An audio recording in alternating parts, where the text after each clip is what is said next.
अगर कुछ काम करना चाहते हो या सीखना चाहते हो तो ध्यान से करना तो पड़ेगा। वीडियो ध्यान से देखना। स्टार्ट करते हैं डे 53 के साथ। आई होप आपने पुरानी वीडियोस देखी है, और अगर आप नए हो इस चैनल पे तो कनेक्ट ज़रूर रहना। चैनल बहुत अच्छा जा रहा है, डेडिकेशन के साथ जा रहा है, और 52 डेज़ कंप्लीट हो गए हैं। तो स्टार्ट करते हैं हमारे डे 53 के साथ, जो कि आपको पता ही है, परमांसा योगानंदा की स्टोरी बताई जा रही है, और उसके बाद मार्केट देखते हैं। तो मेरी रीडिंग कंप्लीट हो गई है। जैसे कि मैंने आपको बोला था, कल की फ़ोटोज़ दिखाता हूँ मैं, परमांसा योगानंदा की, श्री युक्तेश्वर गिरी की, परमांसा योगानंदा के मदर फादर की, भाई बहन की। तो अब दिखाता हूँ मैं। तो ये है परमांसा योगानंदा और ये है श्री युक्तेश्वर गिरी। ये देख लो, 1935 कैलकाटा की है। तो श्री युक्तेश्वर गिरी की ऐसे फ़ोटो है। ये है परमांसा के मदर फादर। ये हैं लाहिरी महास्या, जो श्री युक्तेश्वर गिरी के गुरु थे। फिर ये हैं स्वामी केवलानंदा, जो कि संस्कृत टीचर थे परमांसा योगानंदा के, और ये उनके फादर के दोस्त थे जो स्वामी थे। जहाँ पे वो फर्स्ट टाइम मिले थे और देखे थे कि ये कैसे इनको बुला लेते हैं। मैं स्टोरी भी बताया हूँ, आप देख लेना वीडियोस में। तो ये हैं श्री श्री महाअवतारा बाबा जी। इन्होंने क्रिया योग को ढूंढा था, फिर री इन्वेंट किया था, फिर लाहिरी महास्या ने सीखा था, फिर उसके बाद आगे बढ़ा था। और ये हैं योगानंदा जी हाई स्कूल में जो थे। ये इनकी बहन है, ये रोमा है, और ये नालिनी है। ये परमांसा योगानंदा की बचपन की फ़ोटो है, पूरी में जो श्री युक्तेश्वर गिरी का आश्रम था वो। फिर ये है मेमोरियल। बहुत सारी फ़ोटोज़ है भाई। ये वाइट हाउस की है, यूएस की फ़ोटोज़ हैं।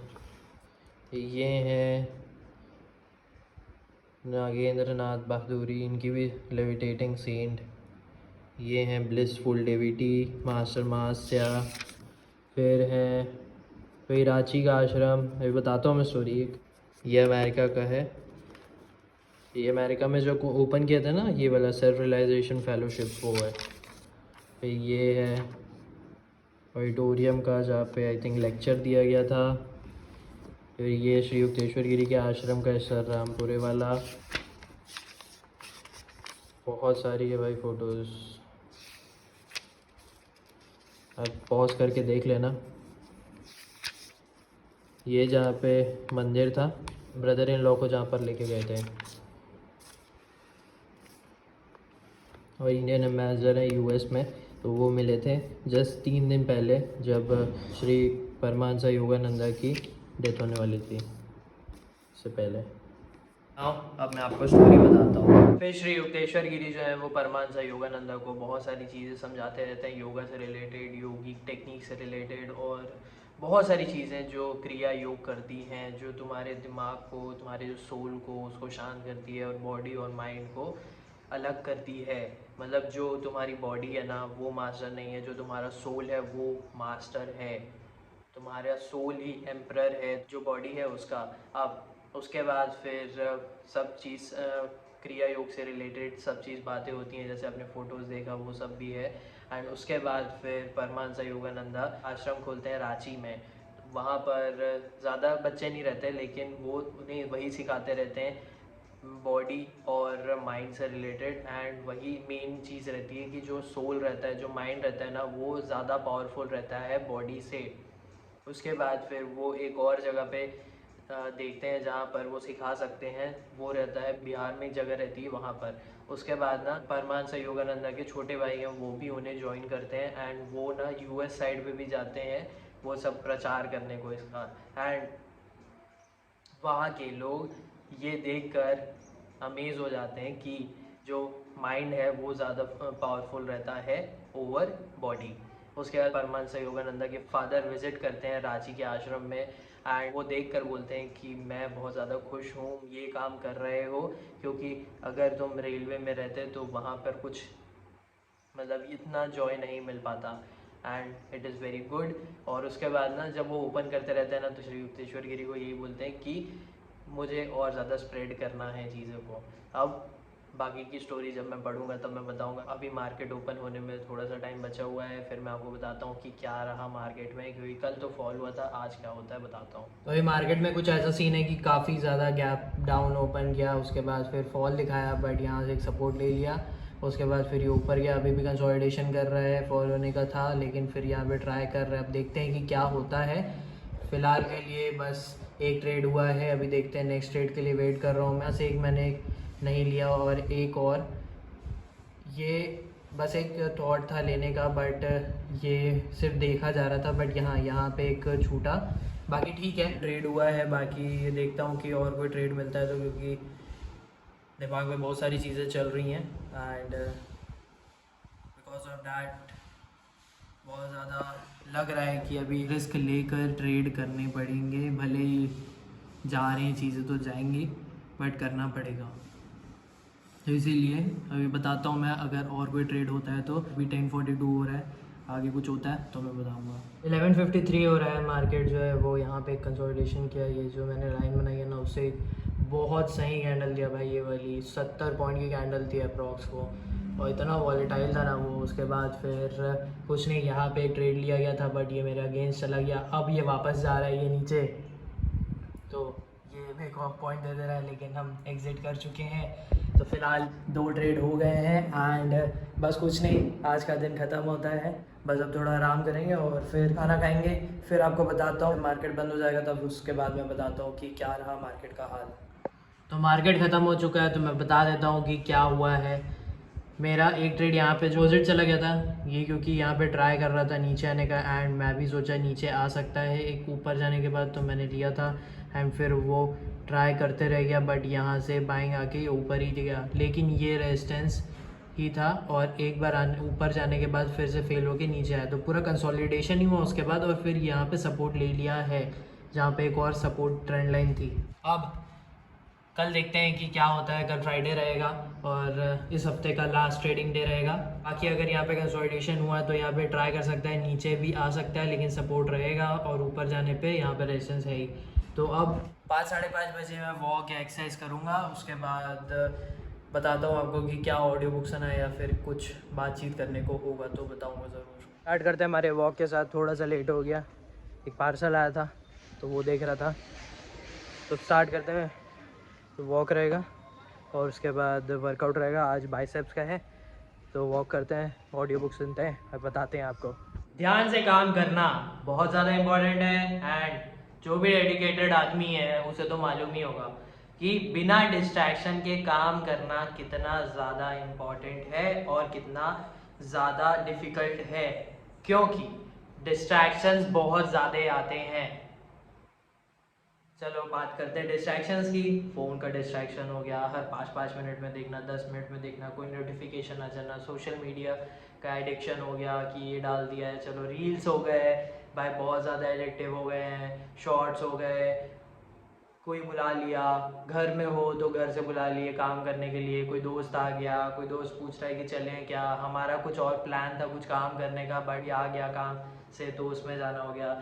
बहुत सारे डिस्ट्रैक्शंस होते हैं, एंड जो हमारा प्लान होता है ना उसमें डीप वर्क करना बहुत ज़्यादा इम्पॉर्टेंट है। अगर आपको किसी चीज़ की लर्निंग भी करनी है ना, तो आपको हर चीज़ों को ना बोलकर, अपने आप को ना बोलकर कि मैं अभी ये एंटरटेनमेंट वाली चीज़ या फिर जो चीज़ मुझे डिस्ट्रैक्ट कर देगी मेरे लर्निंग से, उसे ना बोल देता हूँ, तभी तुम कुछ सीख सकते हो। क्योंकि लर्निंग के टाइम पे बहुत ज़्यादा डीप वर्क मतलब कि ध्यान से काम इम्पॉर्टेंट है। अगर तुम ध्यान नहीं दोगे और तुम्हें लगेगा कि चलो मैं ये भी कर लेता हूँ और साइड में ये भी देख लेता हूँ, तो ऐसा नहीं होता है। मैं बता देता हूँ अपना एग्जांपल, जैसे कि ना मैं कुछ वीडियोस जब देखता था, जैसे पॉडकास्ट देख रहा हूँ, ठीक है, तो पॉडकास्ट के टाइम पे कुछ और कर रहा हूँ साथ में, या फिर कोई वीडियो देख रहा हूँ तो उसके साथ कुछ और कर रहा हूँ, तो क्या होता था ना, वीडियो भी अच्छे से नहीं हो पाता था, मतलब समझ नहीं आता था, या फिर याद नहीं रहता था कि अच्छा इस वीडियो में ऐसा ऐसा और भी कुछ बात हुआ है करके, एंड जो काम मैं कर रहा हूँ उसमें भी अच्छे से नहीं हो पाता। तो एक काम को अगर वीडियो देखना है तो वीडियो को अच्छे से देखो, ध्यान से देखो, तभी होगा।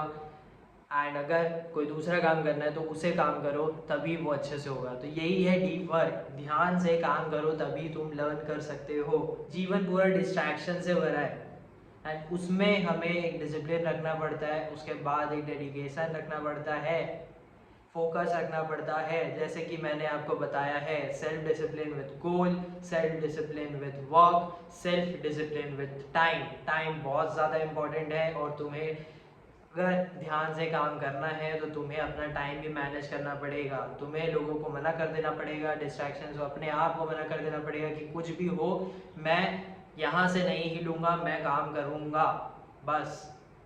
ऐसा बहुत बार मेरे साथ भी होता है कि मुझे कोई कॉल आ रहा है या फिर घर में कुछ काम है तो बुला ले रहे हैं, या फिर कुछ काम करने आया हूँ फिर मैं फ़ोन देखने लग जाता हूँ तो फिर उसमें रील देख लो। बट टाइम देखते जैसे ही देखते हैं फिर लगता है कि अरे नहीं काम करना है करके फिर बंद करो और शुरू हो जाओ। अगर तुम्हें लगता है कि काम करने आया और रील देखना शुरू कर दियो तो एक काम करो, 5 मिनट देखो एंड दिखेगा ना 5 मिनट हो गया, तुरंत फ़ोन बंद करो। क्योंकि अगर तुम सोचते रहोगे ना कि बंद करूँगा करूँगा करके तो नहीं होगा। और ये हर चीज़ में है कि मैं बंद करूँगा करूँगा करूँगा करके, लेकिन नहीं होता है। तुम्हें तुरंत ही उस चीज़ को हटा देना है। जैसे कि एक चीज़ होता है ना कि कोई भी बोल रहा है कि यहाँ चल वहाँ चलो करके तो डिस्ट्रैक्शन हो जाएगा अब तुम्हारे काम से, तो तुरंत उस चीज़ के लिए तुम ना बोल दो बस। बहुत इम्पॉर्टेंट है ना बोलना, क्योंकि डिस्ट्रैक्शंस बहुत ज़्यादा हैं जीवन में। तो बस यही है डीप वर्क, मतलब कि ध्यान से काम करना अगर कुछ सीखना है तो। अभी बाइसेप्स का टाइम हो गया है तो एक्सरसाइज करते हैं, फिर बताते हैं कि क्या टास्क बचा है। वैसे तो कुछ भी नहीं बचा रहता है बट फिर भी सारे टास्क मेरे कंप्लीट हो गए हैं, वर्कआउट भी हो गया। हाँ मैं नहाने नहीं गया हूँ, जाऊँगा थोड़ी देर में।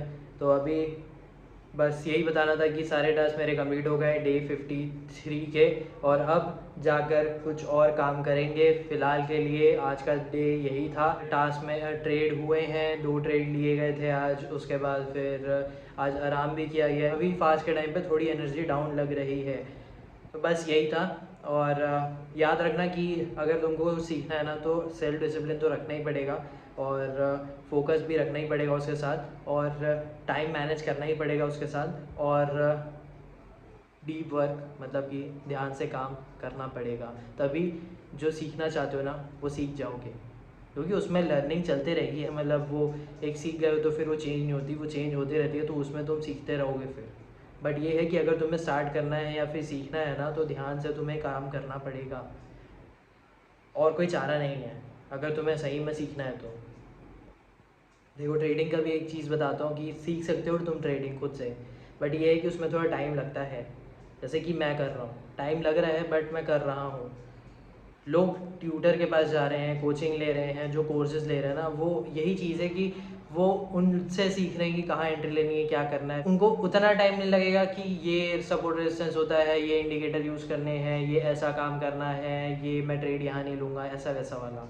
हमें अगर खुद से तुम काम करना चाह रहे हो, खुद से सीखना चाह रहे हो ना, तो टाइम लगेगा। और वही चीज़ मैं कर रहा हूँ, कोई प्रॉब्लम नहीं है मेरे को। इतना मेरे को मालूम है काम करते करते ही आएगा, और ट्रेडिंग तो मैं ज़रूर करूँगा, ठीक है। इसके बारे में भी मैं अच्छे से बात बताऊंगा, वीडियो अच्छे से बनाऊंगा। तो अभी के लिए डे 53 को ख़त्म करते हैं एंड मिलते हैं आपसे डे 54 को। आई होप कि आपने वीडियो देखी है ये वाली पूरी, और सारे वीडियोस चेक किए होंगे। चैनल के साथ ज़रूर कनेक्ट रहना, प्लेलिस्ट चेक कर लेना, क्योंकि मैं ध्यान से, डेडिकेशन के साथ, सेल्फ डिसिप्लिन के साथ फोकस रख के काम कर रहा हूँ। आई होप कि आपको कुछ ना कुछ समझने को मिला होगा, and thank you for watching.